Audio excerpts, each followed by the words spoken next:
Estava lendo esse livro aqui, na verdade eu estava relendo ele esses dias, O Poder da Ação, e eu me lembrei de um conceito que realmente foi muito forte, que foi muito poderoso para mim, e eu gostaria de compartilhar com você. Espero que seja poderoso com você também. E esse conceito que está nesse livro, inclusive tem outro livro do Paulo Vieira que fala só sobre ele, que é O Poder da Autorresponsabilidade, vai falar justamente sobre esse termo que eu gostaria de falar com você hoje, que é autorresponsabilidade. Queria contextualizar o porquê que esse termo ele é tão importante. A gente vive num mundo em que a gente tem uma tendência a culpar coisas, não culpar, mas responsabilizar as coisas externas pelas coisas que nos acontecem.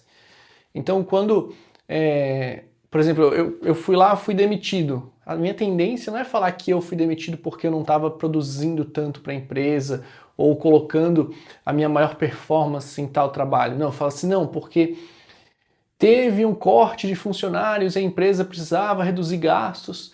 Então a gente tem uma tendência a sempre não trazer a responsabilidade das coisas. Então quando alguma coisa acontece errado, a gente tende a falar que, porque tal coisa aconteceu, eu fui desligado. Ou por causa daquilo, minha saúde está do jeito que está. Ou porque minha mulher faz comida tão gostosa que eu engordo, ou o contrário. Então a gente meio que tem uma tendência a não se responsabilizar pelas coisas. E quando a gente vai ler e a gente entende sobre autorresponsabilidade, a gente percebe que é um caminho inverso. Mas, ao mesmo tempo, não é para te trazer culpa, porque culpa e responsabilidade são coisas totalmente diferentes. Culpa é algo pesado, culpa envolve um vício emocional, por exemplo, que muitas pessoas têm o vício de sentir culpa. Mas a responsabilidade nos leva a um resultado. Então, enquanto a culpa ela só serve para apontar o seu erro e falar o que você tem de errado, a responsabilidade ela tende a te levar para uma resolução daquele problema. Então, entenda que culpa é uma coisa e responsabilidade é outra. Então, eu quero te trazer aqui um passo a passo prático de como você pode se autorresponsabilizar pelas coisas e justamente com isso ter mais resultados, tá bom? Então, eu quero falar a primeira coisa para você. A partir do momento que você começa a se autorresponsabilizar pelas coisas, você começa a tirar a decisão de mudar do externo e você começa a colocar para o interno. Ou seja, a partir do momento que você se autorresponsabiliza, o que você está fazendo nada mais é do que você está pegando ou tomando as rédeas do seu destino e não deixando as rédeas na mão de outras pessoas. Então eu vou te trazer aqui 6 leis práticas para que você consiga aplicar na sua vida imediatamente a partir de agora. Eu sugiro que você pegue um papel, pegue uma caneta e você escreva essas 6 leis. Então a primeira lei da autorresponsabilidade para você conseguir ser uma pessoa mais realizada. Se for para criticar as pessoas, cale-se. Ou seja, não abra a boca para criticar as outras pessoas. Não caia naquela falsa ideia de críticas positivas. Não existe crítica positiva. A crítica positiva, sempre que vem alguém falando para você que é crítica positiva, pode ter certeza que vai vir alguma coisa após isso e vai machucar a pessoa. Porque a crítica ela não te leva para frente, né? A crítica vai falar, porque você fez tal coisa errada, porque você fez isso. Então, sempre que alguém fala para você, vou te dar uma crítica positiva, geralmente depois disso vem uma bordoada, vem uma porrada que você vai tomar. Então, na verdade, a crítica ela foca no que você errou. Então, a crítica positiva que muitas pessoas falam não é algo positivo, é algo negativo. Então, se a pessoa realmente quisesse te ajudar, ela não ia estar fazendo uma crítica positiva, ela ia estar te falando como você poderia fazer melhor aquilo. Então, sempre que alguém vem te fazer uma crítica positiva, você já sabe que ela vai falar de uma coisa ruim que você fez. Então, quando você for dar uma crítica positiva para alguém, não fica falando no erro, não fica focando no erro da pessoa, mas foca no que ela deveria ter feito, de como ela poderia ter feito melhor aquilo. E aí, a partir do momento que você para de fazer uma crítica positiva e você começa a ajudar a pessoa realmente no que ela deveria ter feito, focando não no problema, mas no resultado, aí você começa a ter melhores resultados. Isso vale para você também. Então, vale isso para você também. Então, se você for criticar alguém, lembre-se, cale-se, porque a crítica está focando no problema e a gente quer focar na solução. Segunda lei, não reclamar das circunstâncias. Então, se você for reclamar de alguma coisa que conecta com a primeira lei, dê sugestão. Então, se a gente for até fazer uma união das duas aí, se você for criticar, fazer uma crítica positiva a alguém, Dê sugestão. Não faça crítica positiva, mas dê sugestão. Então, em vez de você chegar na pessoa e falar, vou te fazer uma crítica positiva, fale, eu gostaria de te dar uma sugestão. Eu posso?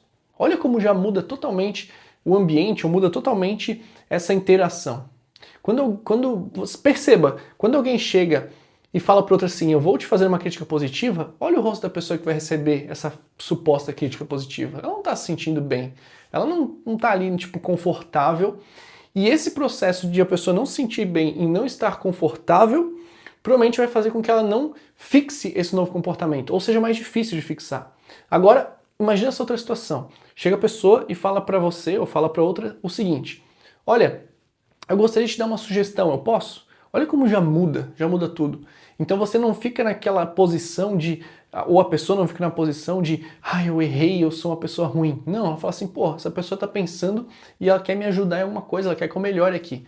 Já muda totalmente. E esse processo, por mais simples que pareça, ele já causa uma mudança completa na sua vida. Terceiro ponto, se você for buscar culpados, busque a solução. Então, existem muitas pessoas por aí, e pode ser que você seja uma delas, como eu era uma delas, que sempre que acontece alguma coisa, a primeira coisa que as pessoas fazem é buscar o culpado, né? Então, aconteceu X, agora então, em vez de eu ir resolver aquilo, começa, quem que fez isso aqui? Ou quem que realizou esse caos aqui? Ou quem que foi o responsável por isso? Então, muitas vezes a gente perde tempo em buscar o culpado de certa coisa, quando a gente poderia estar usando esse tempo para buscar uma solução para aquela coisa. Então, uma coisa que eu aprendi muito cedo, eu jogava futebol, quando meu time perdia, eu sabia que tinha muitos jogadores ali que poderiam até ser culpados, quem sabe a zaga, quem sabe o meio de campo, quem sabe o goleiro, por exemplo. Mas eu sempre focava assim, cara, eu não posso mudar o passado, eu sei que o treinador vai fazer o que ele tiver que fazer lá, vai conversar, eu vou focar no meu aqui. Então eu buscava a solução de como que eu poderia melhorar para evitar ou que eu jogasse melhor na frente, que eu fizesse mais gols, que eu desse mais oportunidades para meus colegas, para diminuir aquela chance de eu depender da minha defesa fazer um bom jogo, o meu goleiro fazer um bom jogo. Por que eu trouxe esse exemplo? Como é que você pode aplicar para sua vida? Quando acontece alguma coisa, não fique buscando o culpado daquilo. Mas a pessoa tem que aprender que ela fez errado. Ok, ela tem que aprender, você até, quem sabe, você está numa posição que tem que ajudar essa pessoa a perceber que ela errou, mas não fica gastando muito tempo em buscar culpados. Busca solução. E aí depois, quando você busca a solução, você ensina a pessoa ou você guia a pessoa para essa solução.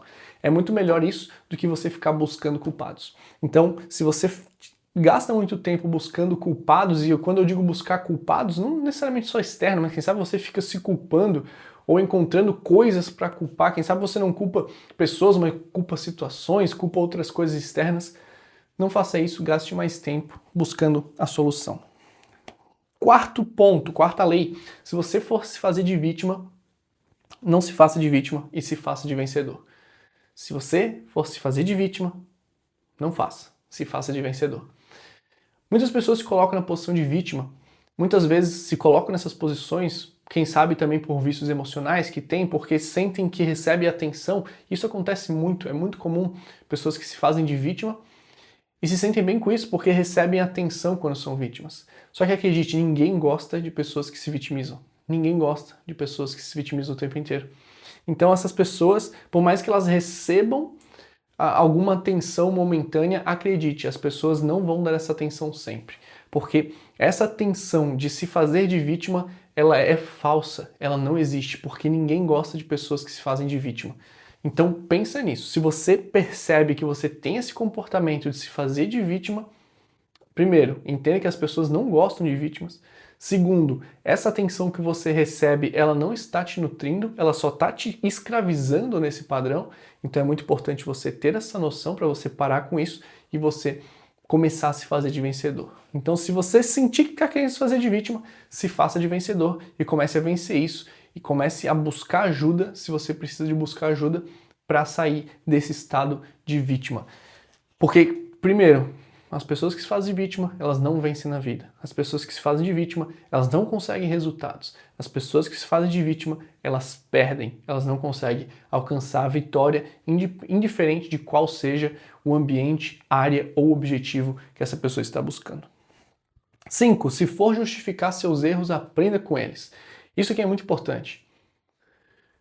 Quantas vezes eu já ouvi, e eu até comecei a fazer isso, eu percebi que um tempo eu estava fazendo muito isso, de ficar justificando meus erros. Ah, mas aconteceu tal coisa por causa disso, porque eu errei, mas foi por causa disso aqui, disso ali, e começava meio que não aceitar os meus erros, mas ficar justificando eles. Ah, eu fiz tal coisa porque eu estava estressado e outra pessoa me estressou e eu acabei falando desse jeito. Não. Você errou, eu errei, e eu tenho que olhar, e em vez de eu ficar justificando, eu tenho que aprender com os meus erros. Falar, mas por que isso aconteceu? Qual foi a situação que isso aconteceu? O que levou a essa situação acontecer? Então eu paro de ficar olhando para o que gerou ou o que poderia ter causado e ficar encontrando essas justificativas, e eu começo a aprender realmente. Não, peraí, eu sou responsável pelas minhas emoções, eu sou responsável pelas minhas reações, então eu preciso olhar e eu preciso aprender com esses meus erros e não falar que tal coisa aconteceu frente a outras coisas. Quando você para de se justificar, você se permite aprender. Enquanto você se justifica, você não permite aprender. Por quê? Porque imagina, se você gritou com a sua mulher porque você teve um dia ruim no trabalho, essa justificação faz você acreditar que não tem problema isso, porque você só agiu dessa forma porque teve algo externo, ou seja, tive um dia ruim no trabalho, então eu tratei mal as pessoas. Mas isso faz com que você não aprenda que você precisa mudar esse comportamento. Enquanto você não coloca essa responsabilidade em você, você fica criando justificativas, você não muda comportamentos. Então, se você for justificar os seus erros, não se justifique, mas aprenda com eles. E 6, e não último, não menos importante, se for julgar alguém, julgue a atitude dessa pessoa. É muito comum isso acontecer, inclusive em criação de filhos, das pessoas julgarem a pessoa e não a atitude. Então, quando uma criança vai lá e faz alguma coisa errada, é muito comum pais chegarem e falar assim, mas você é burro, você não faz nada direito. E aí, o que acontece? Esse pai ou essa mãe, ela não está olhando para a atitude da criança, mas ela está julgando a criança. Então a pessoa não consegue distinguir o que é a pessoa, ou a criança nesse caso, e o que é a atitude que essa criança teve, ou a pessoa teve, que foi ruim. Então é muito importante você não ficar julgando as pessoas, mas se for para julgar, julgar a atitude dessa pessoa. Então isso serve para o seu relacionamento, isso serve para a criação de filhos, isso serve para o trabalho, isso serve para liderados, isso serve para os seus amigos, isso serve para qualquer área. Se você for julgar alguém, não julgue a pessoa, julgue as atitudes que essa pessoa teve. E é muito importante você aprender a diferenciar as atitudes da pessoa. Você pode falar, não, mas as atitudes revelam quem a pessoa é. Concordo com você. Mas muitas vezes, quando alguém comete um erro ou faz alguma coisa errada, não necessariamente a pessoa é a pior pessoa do mundo. E se você julga a pessoa de acordo com algo que ela fez, você entra e comete esse erro de você não conseguir separar uma coisa da outra. E quando você não consegue separar uma atitude de quem cometeu aquela atitude, ou quem fez aquela atitude, você não consegue realmente analisar as situações da forma como você deveria. E aí, você também não gostaria que alguém julgasse você, então não julgue as outras pessoas. Essas são as 6 leis que eu aprendi nesse livro. Existem várias outras coisas que eu aprendi nesse livro também. Se você quer que eu coloque e traga mais vídeos sobre esse, então eu quero que você coloque aqui embaixo, eu cheguei até aqui, para eu saber que você chegou até o final do vídeo e me acompanhou até aqui. Se esse vídeo fez sentido, deixa aqui sua curtida, comenta e se inscreve no canal, que a gente está chegando à marca de 20 inscritos. Essa é uma grande marca para mim, que eu estou começando o canal do zero, mas eu espero que muito em breve a gente consiga chegar a cada vez mais pessoas e ajudar cada vez mais pessoas. Fique com Deus e eu te vejo no próximo vídeo, mantendo aqui nosso padrão. Até a próxima.